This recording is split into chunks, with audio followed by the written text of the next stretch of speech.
At 6:42 a.m. on the morning of November 7, 2025, off the international waters north of the Paraguana Peninsula, Venezuela executed its riskiest maneuver in decades. A direct attempt to block a U.S. aircraft carrier group transiting the Caribbean. Visual contact, radio transmissions, and the tight formation of Venezuelan patrol boats triggered alarms for the 7th Fleet, which immediately ordered an increase in the threat level and the deployment of interceptors.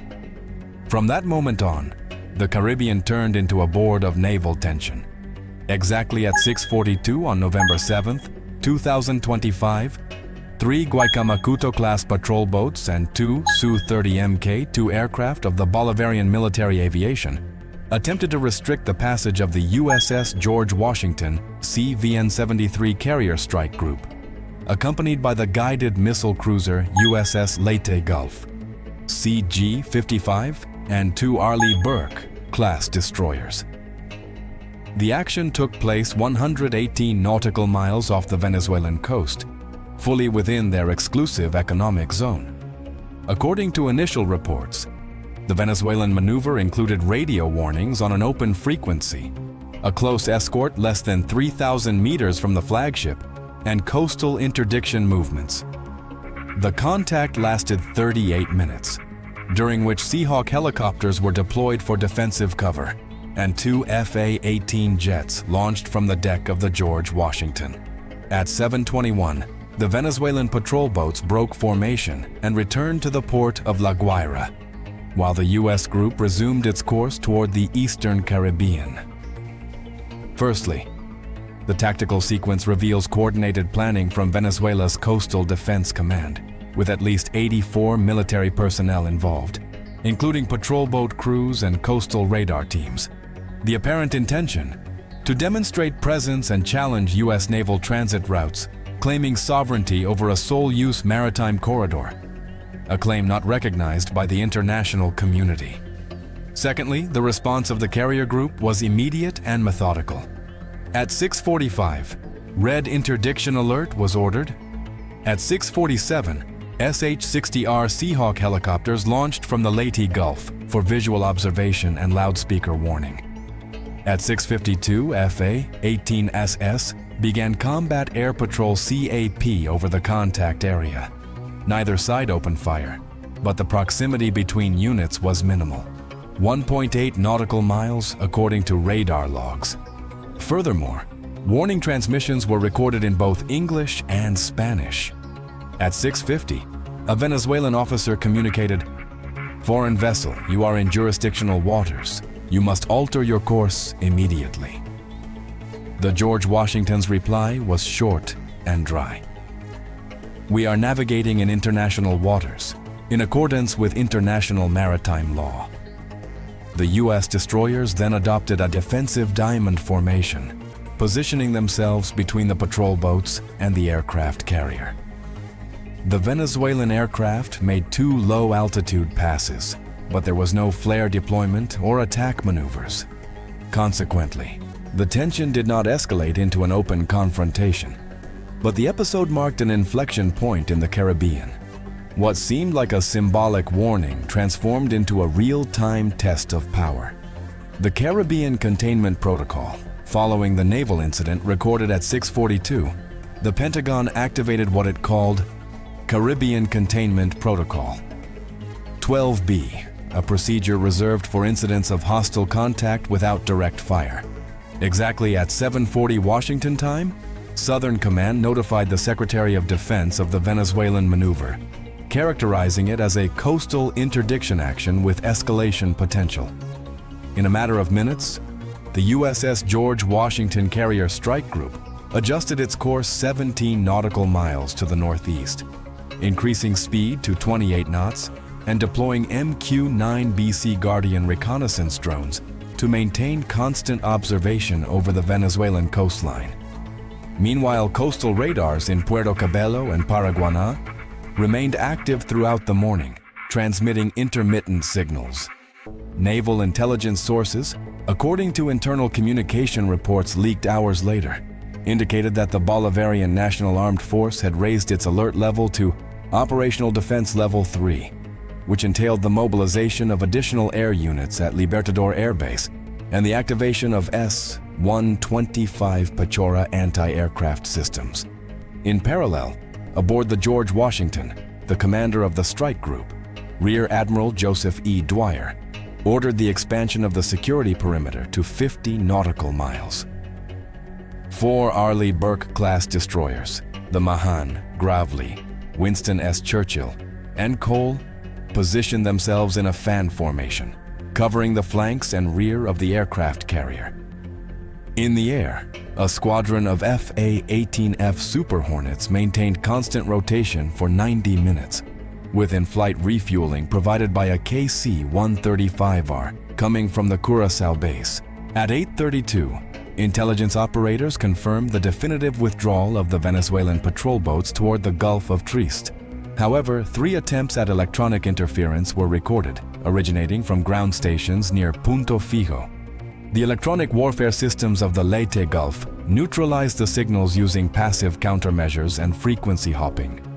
Secondly, the Venezuelan maneuver was not isolated. Days earlier, that country's Coast Guard had declared the presence of foreign warships in the Northern Caribbean corridor intolerable, warning of deterrent actions.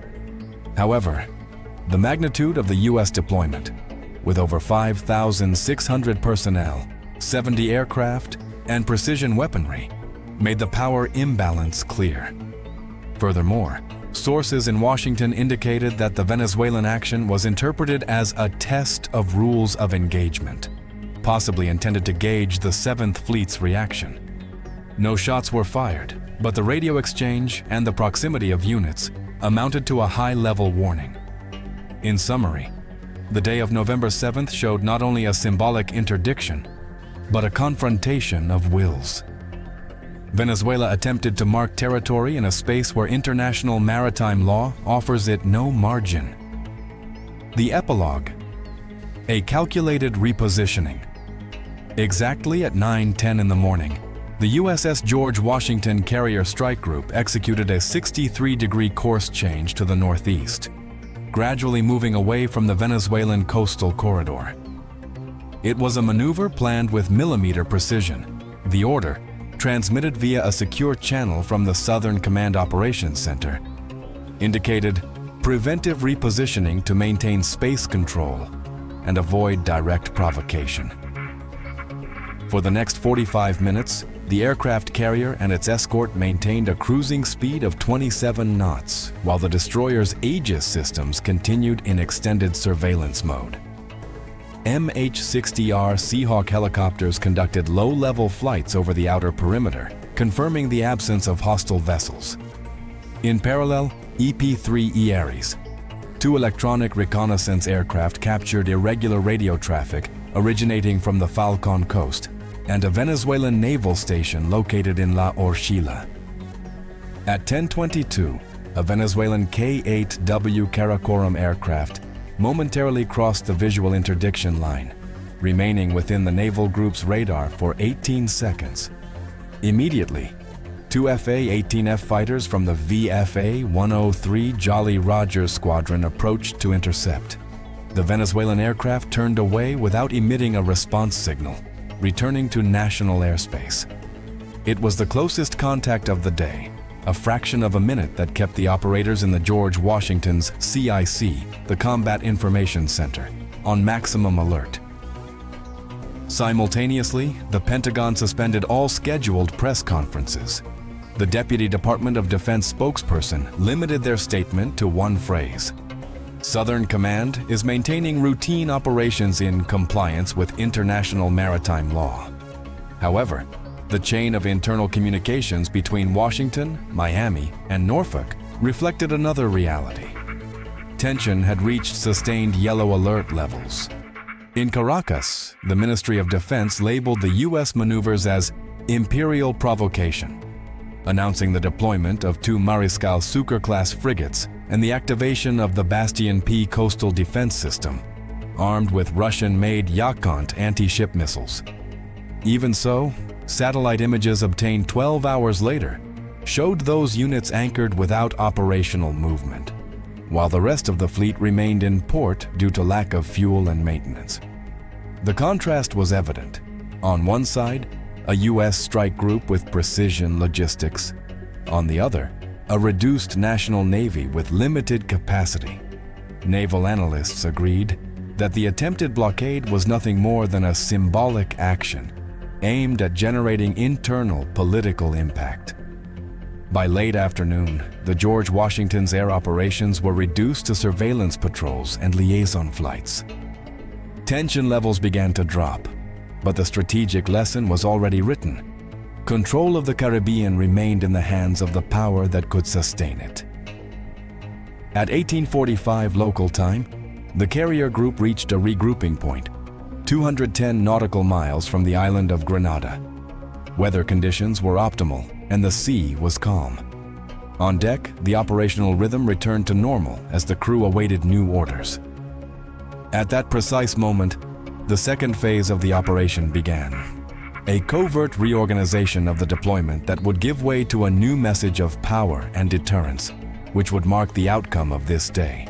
Exactly at 1910 local time, the USS George Washington Carrier Strike Group completed its final turn toward the Central Atlantic, exiting the radius of Venezuelan coastal interdiction.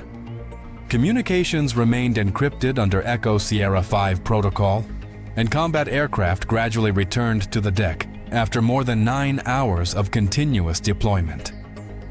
The mission was concluded at 2045 with confirmation of contact dissolved without incident. No crew members were injured, and no damage to any U.S. unit was reported.